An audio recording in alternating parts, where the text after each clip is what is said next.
আগামীকাল ত্রয়োদশ জাতীয় সংসদ নির্বাচন, কেন্দ্রে কেন্দ্রে পৌঁছে যাচ্ছে নির্বাচনী সরঞ্জাম। ঠিক এই মুহূর্তে যুক্ত হয়েছি নওগাঁ সদর উপজেলার সহকারী রিটার্নিং অফিসারের কার্যালয় থেকে। সকাল থেকে এখানে আমরা দেখতে পাচ্ছি যে নির্বাচনী সরঞ্জাম অর্থাৎ ব্যালট পেপার, ব্যালট বক্স এবং ছবি সম্বলিত যে ভোটার তালিকা রয়েছে সেই তালিকা এবং নির্বাচনী যে অন্যান্য যে সরঞ্জাম রয়েছে সেই সরঞ্জামগুলি কিন্তু সহকারী রিটার্নিং অফিসার এই ভোট কেন্দ্রের দায়িত্বে থাকা যে সকল প্রিজাইডিং অফিসার রয়েছে তাদেরকে বুঝিয়ে দিচ্ছেন। এবং আপনারা নিশ্চয় দেখতে পাচ্ছেন যে আনসার বাহিনীর যে সদস্যগুলো রয়েছে তারা কিন্তু তাদের দায়িত্বরত যে ভোট কেন্দ্রগুলো আছে সেই ভোট কেন্দ্রগুলোতে তাদের যে নির্বাচনী সামগ্রী সেইগুলো নিয়ে যাচ্ছেন।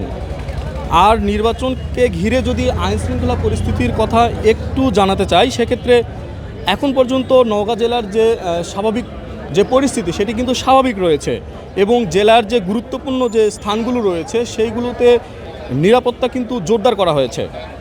নওগাঁ জেলা পুলিশ সুপারের পক্ষ থেকে আমাদেরকে যেটি জানানো হয়েছে, নির্বাচনের দিন অন্তত 2000 পুলিশ কিন্তু দায়িত্বে থাকবেন। এছাড়াও 29 প্লাটুন বিজিবি মোতায়েন করা হবে এবং 50 প্লাটুন সেনাবাহিনী কিন্তু দায়িত্ব পালন করবে।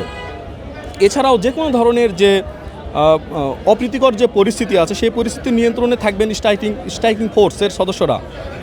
আরেকটি বিষয় জানিয়ে রাখি, নওগাঁর যে 6টি আসন রয়েছে এই যে 6টি আসনে মোট ভোট কেন্দ্রের সংখ্যা রয়েছে 782টি। এর ভেতর ঝুঁকিপূর্ণ বা গুরুত্বপূর্ণ হিসেবে চিহ্নিত করা হয়েছে 364টি ভোট কেন্দ্র।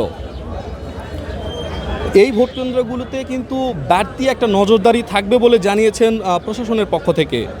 এবং পুলিশ সদস্যরা যারা রয়েছেন তারা বডি অন ক্যামেরা অফলাইন এবং অনলাইন সেই যে ক্যামেরাগুলো সেগুলো কিন্তু তারা ব্যবহার করবেন এবং সেই ক্যামেরাগুলোকে আবার জেলা পুলিশ যে কন্ট্রোল রুম আছে সেখান থেকে কিন্তু নিয়ন্ত্রণ করা যাবে। সব মিলিয়ে যদি আইন শৃঙ্খলার পরিস্থিতির কথা বলি সেটা মোটামুটি স্বাভাবিক রয়েছে। আরেকটি বিষয় একটু জানিয়ে রাখি যে নওগাঁয় কিন্তু মোট ভোটার সংখ্যা রয়েছে 23,29,592 জন এবং মোট 32 জন প্রার্থী কিন্তু প্রতিদ্বন্দ্বিতা করছেন।